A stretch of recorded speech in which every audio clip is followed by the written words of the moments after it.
Hello my viewers, welcome back to my channel. Last video में हमने बंगाल के governors में लॉर्ड रिपन तक देखा था और आज इस वीडियो में हम स्टार्ट करेंगे लॉर्ड डफरिन से। ठीक है, तो उससे पहले मैं कहना चाहूँगी, अगर चैनल पे नए हो आप तो चैनल को सब्सक्राइब कर लीजिएगा। हमारे चैनल पे फ्री पीडीएफ अवेलेबल होती है, चाहे यूजीसी नेट के हो या जीके जीएस के हो या और भी कुछ सब्जेक्ट्स है जिनके आपको हैंड रिटन नोट्स चाहिए तो आपको फ्री मिल जाएगा। आप उसके लिए कमेंट किया कीजिए और जितना हो सके वीडियोस को शेयर कीजिए। प्लेलिस्ट भी मैंने बना रखा है, आप उसे चेक कर सकते हो। ठीक है, तो चलिए आज का ये वीडियो स्टार्ट करते हैं। वीडियो को एंड तक देखिएगा तो चीज़ें समझ आएंगी। पसंद आए, हेल्प मिल रहा हो मेरे वीडियो से तो लाइक कर दीजिएगा और जितना हो सके इसको शेयर कीजिए सो दैट और भी एस्पिरेंट्स को हेल्प मिल सके। तो चलिए आज का वीडियो स्टार्ट करते हैं। आज हम नेक्स्ट करेंगे लॉर्ड डफरिन से। ठीक है, लॉर्ड डफरिन जो थे उनका कार्यकाल था 1884 से 1888 ईस्वी तक। इसके समय तृतीय आंग्ल बर्मा युद्ध हुआ था ना। देखिए, तृतीय आंग्ल बर्मा युद्ध कब हुआ था, इससे क्वेश्चन आ सकता है। तो 1885 से 88 के बीच हुआ था और बर्मा को अंतिम रूप से अंग्रेजी राज्य में मिला लिया गया था। इसी समय Bengal tenancy act, Awadh tenancy act और पंजाब टेनेंसी एक्ट भी पारित हुआ। ये भी इम्पोर्टेंट है। इसके समय की सबसे महत्वपूर्ण घटना थी कि 28 दिसंबर 1885 को बम्बई में A.O. ह्यूम के नेतृत्व में भारतीय राष्ट्रीय कांग्रेस की स्थापना हुई ना। ये भी याद रखिएगा, भारतीय राष्ट्रीय कांग्रेस की स्थापना कब हुई थी? 18 दिसंबर 1885 में हुई थी। बम्बई में A.O. ह्यूम के नेतृत्व में हुई थी ना। किसके कार्यकाल के समय हुई थी? तो लॉर्ड डफरिन के टाइम पे। फिर है next Lord Lansdowne. Lord Lansdowne का कार्यकाल रहा 1888 से 1894 ईस्वी तक। भारत और अफगानिस्तान के मध्य सीमा रेखा का निर्धारण इसी समय में हुआ था, है ना। ये भी याद रखिएगा, भारतीय अफगानिस्तान के मध्य जो सीमा रेखा बनी थी तो ये कब बनी थी ना, इसका निर्माण कब हुआ था, निर्धारण कब हुआ था? तो लॉर्ड लेंसडाउन के टाइम में ही हुआ था ना। 1891 ईस्वी में दूसरा कारखाना अधिनियम लाया गया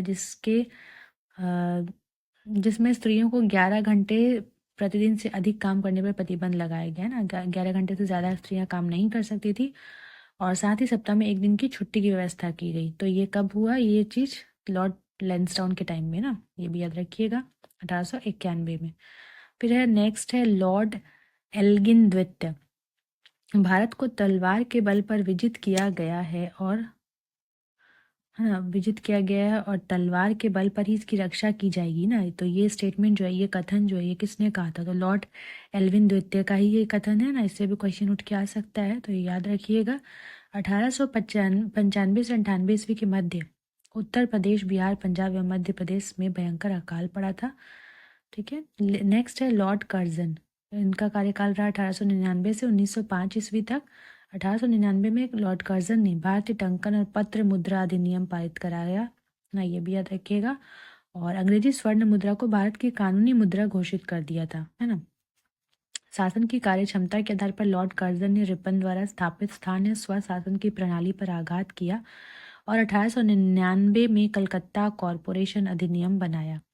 कर्जन ने 1901 में सर कॉलिन स्कॉट मॉनक्रिफ की अध्यक्षता में एक सिंचाई आयोग, टॉमस रॉबर्टसन की अध्यक्षता में एक रेलवे आयोग, 1902 ईस्वी में सर एंड्रयू फ्रेजर की अध्यक्षता में पुलिस आयोग एवं सर टॉमस रेले की अध्यक्षता में विश्वविद्यालय आयोग की स्थापना की। तो ये सारे आयोगों की स्थापना किसने की थी? लॉर्ड कर्जन ने। कब कब की थी वो भी दिया हुआ है, ईस्वी देख सकते हो, तो इम्पोर्टेंट है ये। नेक्स्ट है 1904 में भारतीय विश्वविद्यालय अधिनियम पास किया गया। इसने सर एंटनी मैकडॉनल की अध्यक्षता में एक अकाल आयोग का गठन किया एवं सैन्य अधिकारियों के प्रशिक्षण के लिए क्वेटा में एक कॉलेज की स्थापना की। तो ये सारी स्थापना भी किसने की थी? लॉर्ड कर्जन ने। फिर है प्राचीन स्मारक परीक्षण अधिनियम 1904 ईस्वी के द्वारा कर्जन ने भारत में पहली बार ऐतिहासिक इमारतों की सुरक्षा एवं मरम्मत की ओर ध्यान दिया और इस कार्य के लिए कर्जन ने भारतीय पुरातत्व विभाग की स्थापना की। तो भारतीय पुरातत्व विभाग की स्थापना भी किसने की थी? लॉर्ड कर्जन ने।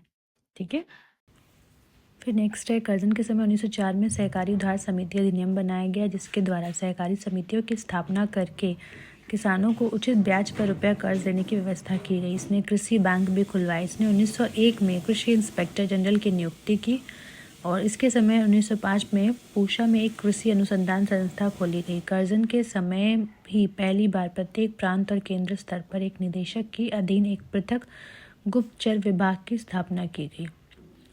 तो ये सारी चीज़ें लॉर्ड कर्जन के टाइम में हुई थी, है ना। लॉर्ड कर्जन के समय में किशनर परीक्षा को सैनिक प्रशिक्षण में शामिल करके सेना की युद्ध क्षमता को बढ़ाया गया। इसी के कार्यकाल के दौरान कलकत्ता में विक्टोरिया मेमोरियल हॉल का निर्माण हुआ। तो ये भी एक इम्पॉर्टेंट पॉइंट है कि विक्टोरिया मेमोरियल हॉल का निर्माण जो है वो कब हुआ था, किसके कार्यकाल में हुआ था, तो लॉर्ड कर्जन के कार्यकाल में। कर्जन के भारत विरोधी कार्यों में सर्वाधिक महत्वपूर्ण कार्य था, देखिए क्या क्या था, तो 1905 ईस्वी में बंगाल का विभाजन ना, ये लॉर्ड कर्जन के कार्यकाल में हुआ था। सबसे इम्पोर्टेंट चीज़ है ये 1905 में हुआ था ना, याद रखिएगा। 19 जुलाई 1905 ईस्वी को बंगाल विभाजन के निर्णय की घोषणा शिमला में की गई और इसका प्रारूप प्रकाशित किया गया। सितंबर 1905 में से सम्राट ने भी स्वीकृति दे दी। 16 अक्टूबर 1905 को इस बंगाल विभाजन की योजना को लागू किया गया। बंगाल को 2 प्रांतों में बांट दिया गया एवं एक हो गया पूर्वी बंगाल और दूसरा पूर्वी बंगाल और असम प्रांत ना, और दूसरा पश्चिमी बंगाल। इस तरह से बंगाल का विभाजन कर दिया गया था 1905 में।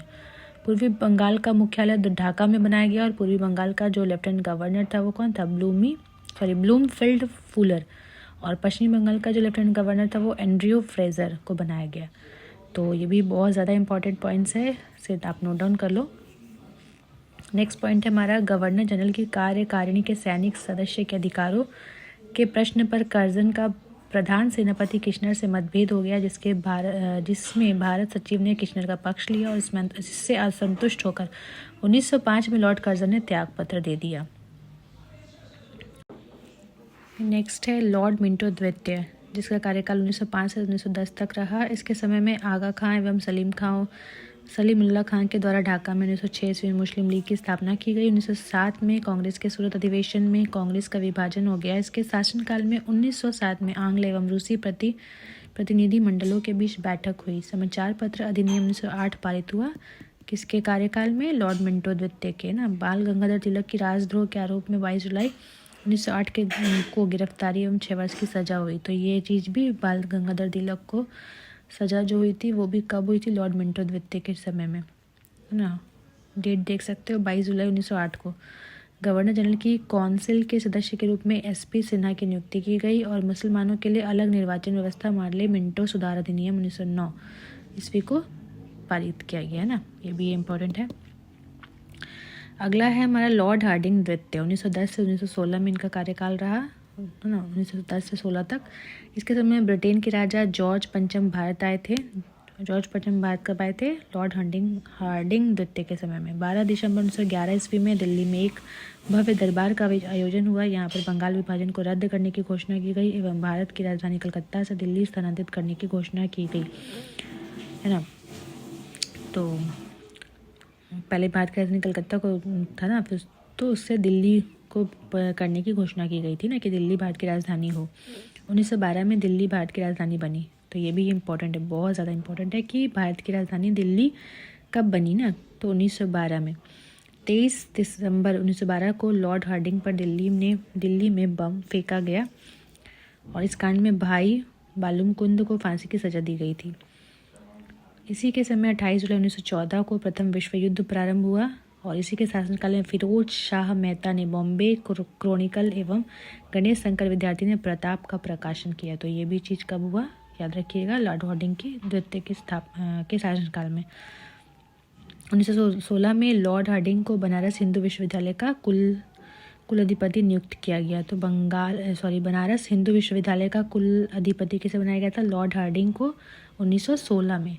तो ये भी अपने आप में इम्पोर्टेंट पॉइंट है। नेक्स्ट है लॉर्ड चेम्सफोर्ड, कांग्रेस, जिसका कार्यकाल देखिए कब से कब तक था, 1916 से 1921 तक। कांग्रेस के लखनऊ अधिवेशन 1916 में कांग्रेस का एकीकरण हुआ और मुस्लिम लीग के साथ समझौता हुआ। 1916 ईस्वी में पुणे में महिला विश्वविद्यालय की स्थापना हुई। इसके काल में 1917 में शिक्षा पर सैडलर आयोग का गठन हुआ। तो ये भी इम्पोर्टेंट है, सैडलर आयोग का गठन कब हुआ था, 1917 में ना, लॉर्ड चेम्सफोर्ड के कार्यकाल में। 20 अगस्त 1917 के सुधारों की घोषणा को मॉन्टेग्यू घोषणा के नाम से जाना जाता है। लोक सेवाओं की परीक्षा इंग्लैंड एवं भारत में एक साथ कराने की संस्तुति मॉन्टेग्यू चेम्सफोर्ड रिपोर्ट के द्वारा की गई थी। इसी के काल में 1919 में रॉलेट एक्ट पारित हुआ। ठीक है, तो रॉलेट एक्ट कब पारित हुआ था? 1919 में, लॉर्ड चेम्सफोर्ड के कार्यकाल में ना। इसी के काल में 13 अप्रैल 1919 ईस्वी को जालियांवाला बाग अमृतसर वाला जो हत्याकांड है वो हुआ था ना। तो ये कब हुआ था? ये लॉर्ड चेम्सफोर्ड के ही कार्यकाल में हुआ था, याद रखिएगा ना। जालियांवाला बाग हत्याकांड 13 अप्रैल 1919 को। खिलाफत आंदोलन एवं गांधी जी का असहयोग आंदोलन भी इसी के समय में प्रारंभ हुआ था ना। तो देखिए काफ़ी इंपॉर्टेंट पॉइंट्स है ना इनके कार्यकाल के समय का, तो याद रखिएगा। फिर तृतीय अफगान युद्ध भी इन्हीं के समय में हुआ था। अक्टूबर 1920 में मानवेंद्र नाथ रॉय ने भारतीय कम्युनिस्ट पार्टी का गठन किया। तो ये भारतीय कम्युनिस्ट पार्टी का गठन भी कब हुआ था? इन्हीं के कार्यकाल में हुआ था। किसने किया था? 1920 में अक्टूबर में मानवेंद्र नाथ रॉय ने। फिर है लॉर्ड रेडिंग, इनका कार्यकाल था 1921 से 1926 ईस्वी तक। 1921 ईस्वी में मोपला विद्रोह हुआ है ना। देखिए मोपला विद्रोह कब हुआ? 1921 में। तो ये भी इंपॉर्टेंट पॉइंट है, सब अपने आप में ही इंपॉर्टेंट पॉइंट्स है, तो सारा देख लेना ही अच्छा रहेगा। इसके कार्यकाल में ही प्रिंस ऑफ वेल्स ने नवंबर 1921 ईस्वी में भारत की यात्रा की और इस दिन पूरे भारत में हड़ताल का आयोजन किया गया। 5 फरवरी 1922 को घटी चौरा चौरी कांड। देखिए ये भी कब हुआ था? 5 फरवरी 1922, जो उत्तर प्रदेश के गोरखपुर जिले में हुई थी। और इस कांड के बाद गांधी जी ने अपना असहयोग आंदोलन वापस ले लिया था। भारत में 1922 ईस्वी में इलाहाबाद में सिविल सेवा परीक्षा की शुरुआत हुई। देखिए सिविल सेवा परीक्षा जो अभी भी होती है ना, तो ये इसकी शुरुआत कब हुई थी? तो 1922 में, भारत में ना, भारत में 1922 में हुई थी, तो याद रखिएगा। 1922 में विश्व भारती विश्वविद्यालय ने कार्य करना प्रारंभ किया। 1923 ईस्वी में चित्तरंजन दास एवं मोतीलाल नेहरू ने इलाहाबाद में कांग्रेस के अंतर्गत स्वराज्य पार्टी की स्थापना की। तो स्वराज्य पार्टी की स्थापना भी कब हुई? 1923 में, लॉर्ड रेडिंग के कार्यकाल में। तो इम्पॉर्टेंट है ये भी। 1923 ईस्वी के चुनाव में इस दल को मध्य प्रांत एवं बंगाल में पूर्ण बहुमत मिला। 1925 में प्रसिद्ध आर्य समाजी राष्ट्रवादी नेता स्वामी श्रद्धानंद की हत्या कर दी गई। ठीक है, अगला है लॉर्ड इरविन, जिनका कार्यकाल रहा 1926 से 1931 ईस्वी तक। ठीक है, 3 फरवरी 1928 ईस्वी को साइमन कमीशन बम्बई पहुंचा। देखिए ये भी इम्पोर्टेंट है। लाला लाजपत राय की मृत्यु के बदले में भारतीय चरमपंथियों द्वारा दिल्ली के असेंबली हॉल में 1929 में बम फेंका गया। लाहौर जिले में जतिन दास ने 13 जुलाई 1929 को भूख हड़ताल शुरू की। वह भूख हड़ताल के 64वें दिन 13 सितंबर 1929 को उनकी मृत्यु हो गई। भूख हड़ताल का कारण भारतीय एवं अंग्रेजी कैदियों के बीच व्यवहार में किया जाने वाला भेदभाव था। ठीक है, भूख हड़ताल क्यों किया गया था? तो भारत और अंग्रेजी कैदी जो दोनों के बीच जो है ना भेदभाव होता था, इस वजह से 1929 में कांग्रेस के लाहौर अधिवेशन में पूर्ण स्वराज का लक्ष्य निर्धारण किया गया और 26 जनवरी 1930 को स्वतंत्रता दिवस मनाने की घोषणा की गई ना। 26 जनवरी 1930 को, तो अभी हमें 15 अगस्त को मनाते हैं ना, पर घोषणा हुई थी कि 26 जनवरी 1930 को स्वतंत्रता दिवस मनाई जाए। सविनय अवज्ञा आंदोलन के दौरान महात्मा गांधी को 5 मई 1930 ईस्वी को गिरफ्तार कर लिया गया ना। 25 जनवरी 1931 को वाइसरॉय इरविन बिना कोई शर्त के उन्हें रिहा कर दिया। और 12 नवंबर 1930 ईस्वी में लंदन में प्रथम गोलमेज सम्मेलन हुआ। तो ये भी बहुत ज़्यादा इंपॉर्टेंट पॉइंट है। ये पहला गोलमेज सम्मेलन जो है वो कब हुआ था? 12 नवंबर 1930 में। किसके शासनकाल में? तो लॉर्ड इरविन के टाइम में हुआ था ना, ये भी इम्पोर्टेंट है। फिर आपका, और इस सम्मेलन में जो है 12 नवंबर 1930 में जो लंदन में प्रथम गोलमेज सम्मेलन हुआ, इस सम्मेलन में कांग्रेस ने भाग नहीं लिया था ना, ये भी इम्पोर्टेंट है। 4 मार्च 1931 को गांधी इरविन समझौते पर हस्ताक्षर किया गया और साथ ही सविनय अवज्ञा आंदोलन को स्थगित कर दिया गया। ठीक है, ये इम्पोर्टेंट नोट है, इसे भी देख लेते हैं हम। वाइसरॉय भवन में रहने वाले पहले व्यक्ति लॉर्ड इरविन थे।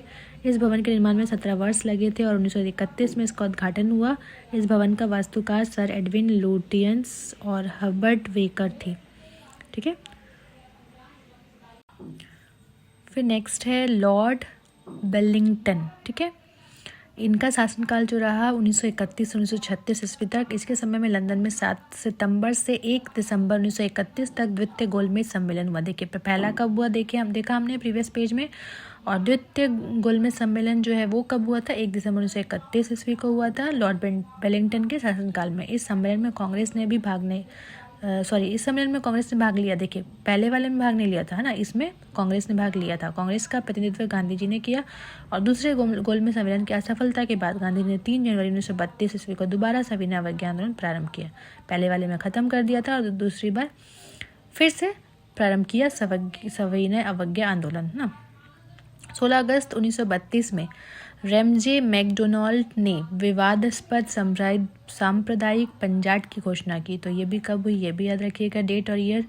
इसके अनुसार दलितों को हिंदुओं से अलग मानकर उन्हें अलग प्रतिनिधित्व देने को कहा गया और दलित वर्गों के लिए अलग निर्वाचन मंडल का प्रावधान किया गया। इससे गांधी जी बहुत दुखी हुए और उन्होंने इसे हटाने के लिए आमरण उपवास आरंभ कर दिया। अंत में एक समझौता हुआ, जिसे प्रायः पुनः समझौता कहते हैं। वो समझौता किया गया जिसमें दलित वर्गों के लिए साधारण वर्गों में ही सीटों के आरक्षण किया गया। पुनः समझौता 24 सितंबर 1932 को हुआ। 17 नवंबर से 24 नवंबर 1932 ईस्वी तक लंदन में तृतीय गोलमेज सम्मेलन का आयोजन हुआ। कांग्रेस ने इसमें भाग नहीं लिया। बिहार में 1934 में भयंकर भूकंप आया। भारत सरकार अधिनियम 1935 पास किया गया इन्हीं के शासनकाल में, ना। लॉर्ड वेलिंगटन ने कांग्रेस के बम्बई अधिवेशन 1915 ईस्वी में हिस्सा लिया और इस अधिवेशन की अध्यक्षता सर सत्येंद्र प्रसन्न सिन्हा ने की थी। तो ये देखा हमने लॉर्ड वेलिंगटन के समय के सारे इम्पोर्टेंट पॉइंट्स, ठीक है। आई होप आपने नोट डाउन कर लिए होंगे। चलिए नेक्स्ट देखते हैं लॉर्ड लिन लिथगो है, I think, sorry, Lord Linlithgow, ठीक है। इनका शासनकाल रहा 1936 से 1943 ईस्वी तक। इसके समय में पहली बार चुनाव कराए गए और कांग्रेस ने 11 में से 8 प्रांतों, ठीक है, वो 8 प्रांत क्या क्या थे, बॉम्बे, मद्रास, बिहार, संयुक्त प्रांत, मध्य प्रांत, उड़ीसा, उत्तर प्रदेश सीमांत प्रांत और असम, ठीक है, ये 8 प्रांतों में अपनी सरकारें बनाई, ना, कांग्रेस ने। प्रथम 6 प्रांतों में कांग्रेस को स्पष्ट बहुमत मिली थी और बंगाल, असम, उत्तर पश्चिम सीमा प्रांत, पंजाब और सिंध में कांग्रेस को पूर्ण बहुमत नहीं मिली थी। 1 सितंबर 1939 ईस्वी को द्वितीय विश्व युद्ध प्रारंभ हुआ और ब्रिटिश सरकार ने बिना भारतीयों से पूछे भारत को भी युद्ध में झोंक दिया, ठीक है। कब हुआ था द्वितीय विश्व युद्ध? 1 सितंबर 1939 को। कांग्रेस ने इसका विरोध करते हुए नारा दिया, ना कोई भाई ना कोई पाई। और इसने, देखिए, ये नारा किसका था, ना, कांग्रेस का। और इसने अपने द्वारा शासित प्रांतों के सभी मंत्रिमंडलों से त्यागपत्र दे दिया। 1 मई 1939 में सुभाष चंद्र बोस ने फॉरवर्ड ब्लॉक नाम की एक नई पार्टी बनाई। मार्च 1940 में लीग के लाहौर अधिवेशन में पहली बार पाकिस्तान की मांग की गई और इस प्रस्ताव का प्रारूप सिकंदर हयात खान ने बनाया था और फजलुल हक ने प्रस्तुत किया था। फिर है खलीकुज्मा ने उसका समर्थन किया था। 8 अगस्त 1940 ईस्वी को अगस्त प्रस्ताव अंग्रेजों के द्वारा लाया गया। 8 मार्च 1942 में क्रिप्स मिशन भारत आया। कांग्रेस और मुस्लिम लीग दोनों ने क्रिप्स प्रस्तावों को अस्वीकार कर दिया। पंडित जवाहरलाल नेहरू ने मौलाना आज़ाद क्रिप्स मिशन के साथ कांग्रेस के आधिकारिक वार्ताकार थे।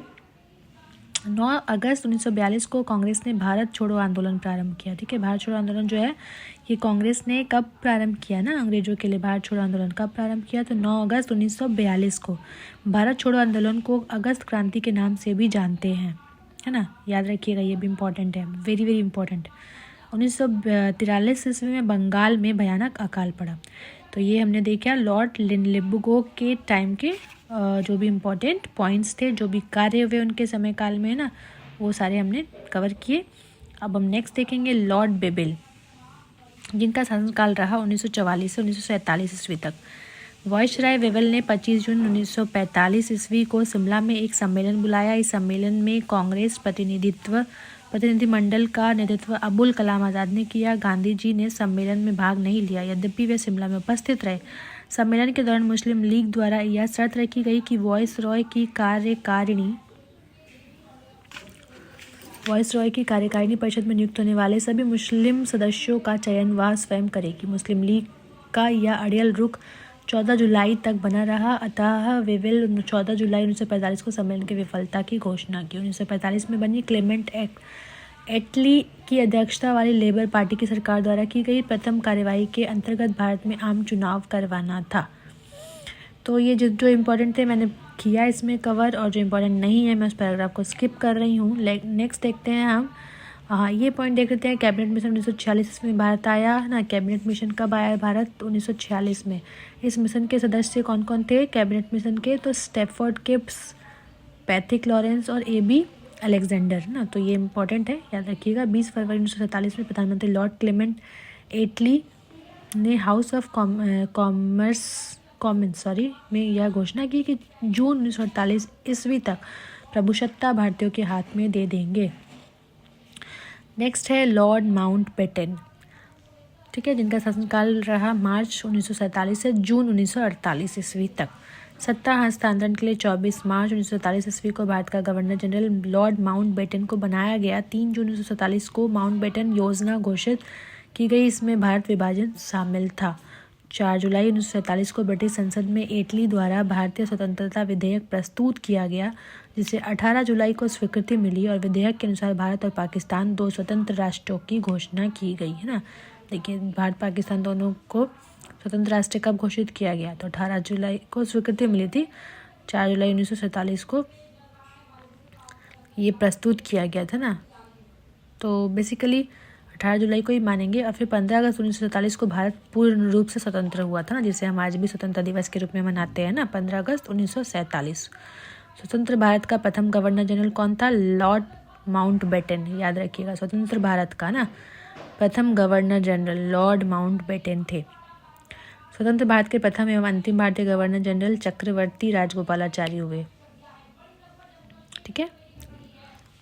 फिर यहाँ ये देख सकते हो आप, अंग्रेजी शासन के विरुद्ध जो महत्वपूर्ण विद्रोह हुए थे, सारे विद्रोहों के नाम दिए हुए हैं यहाँ। उनके कौन कौन से मतलब शहर जो है वो प्रभावित हुए थे वो भी दिए हुए हैं, और संबंधित नेता ना क्या किन के नेतृत्व में हुआ वो दिए हुए हैं, नेताओं के नाम और समय कब हुआ था ना वो भी दिया हुआ है। तो ये मैं ऐसे रीड नहीं कर रही हूँ, इससे आप स्क्रीनशॉट ले लेना, ठीक है। या फिर PDF चाहिए होगा तो PDF में ये भी चीज़ आ जाएगी। चलिए नेक्स्ट पेज में चलते हैं, ठीक है। तो इसका स्क्रीनशॉट ले लीजिए ना।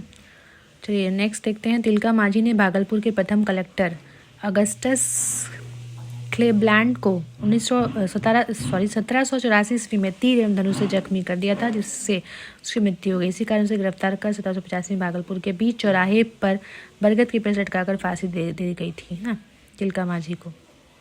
तिलका मांझी का वास्तविक नाम क्या था? जबरा पहाड़िया। भागलपुर से राजमहल के बीच का क्षेत्र जो दामन कोह के नाम से जाना जाता था, संथाल बौद्ध क्षेत्र था। गैर आदिवासी एवं अंग्रेजों के अत्याचार से तंग आकर यहाँ के संथालों ने अपने आप को संगठित कर लिया। संथालों को उत्प्रेरित करने का कार्य भगनाडीह गांव के चुलू संथाल के 4 पुत्र सिद्धू, कानू, चांदा और भैरव ने किया। तो ये बहुत ज़्यादा इम्पोर्टेंट नहीं है, इसको हम लोग स्किप भी कर सकते हैं। नेक्स्ट देखते हैं 1-2 पॉइंट। बिरसा मुंडा का जन्म 15 नवंबर 1875 ईस्वी को खूंटी जिले के तमाड़ के निकट उलीहातू नामक गांव में हुआ था। 1895 में बिरसा ने अपने आप को ईश्वर का दूत घोषित किया और उड़ीसा के कंद आदिवासियों के बीच मारिया प्रथा का प्रचलन किया। तो मारिया प्रथा जो है, इसका प्रचलन किसने किया था? बिरसा मुंडा ने, है ना। भगत जवाहर मल के शिष्य राम सिंह ने 1872 ईस्वी में अंग्रेजों का कड़ाई से सामना किया। बाद में इन्हें कैद कर रंगून भेज दिया गया, जहाँ 1850 ईस्वी में इनकी मृत्यु हो गई। तो ये सारे हमने बंगाल के गवर्नर जितने भी थे सारा कवर किया, सबके इंपॉर्टेंट पॉइंट्स देखे, है ना। आई होप आपको समझ आया होगा। नहीं समझ आया होगा तो वीडियो को फिर से देखिएगा, एंड तक देखिएगा, स्किप मत कीजिएगा, तभी चीज़ें समझ में आएंगी। अगर थोड़ा सा भी हेल्प मिलता हो मेरी वीडियो से तो प्लीज़ लाइक कर दिया कीजिए, जितना हो सके शेयर कीजिए, सो दैट और भी एस्पिरेंट्स तक पहुँच सके, सबको हेल्प मिले, ठीक है। और हमारे चैनल पे फ्री ऑफ कॉस्ट नोट्स भी अवेलेबल होती है, हैंड रिटन नोट्स। तो आपको अगर चाहिए GK GS के नोट्स, स्टैटिक GK के नोट्स और UGC नेट के नोट्स, तो सारे आपको अवेलेबल हो जाएगी फ्री ऑफ कॉस्ट। आपका एक पैसा नहीं लगेगा, बस मुझे कमेंट करो, बताओ, सो दैट आपको PDF जो है वो अवेलेबल हो जाएगी, ठीक है। और चैनल पे नए हो तो प्लीज़ सब्सक्राइब करना ना भूलें, लाइक कर दीजिए, शेयर कीजिए वीडियोस को जितना हो सके। प्लेलिस्ट बना रखा है मैंने, प्लेलिस्ट में भी जाकर आप सीरीज़ में अच्छे से पूरा मतलब सारा सीरीज़ अच्छे से सीक्वेंस में देख सकते हो, ठीक है। चलिए मिलती हूँ नेक्स्ट वीडियो में, और नेक्स्ट वीडियो में हम करेंगे 1857 ईस्वी का महान क्रांति, जो कि बहुत ज़्यादा इंपॉर्टेंट है। तो नेक्स्ट वीडियो में हम इसको कवर करेंगे, okay. Till then take care, bye bye and thanks for watching.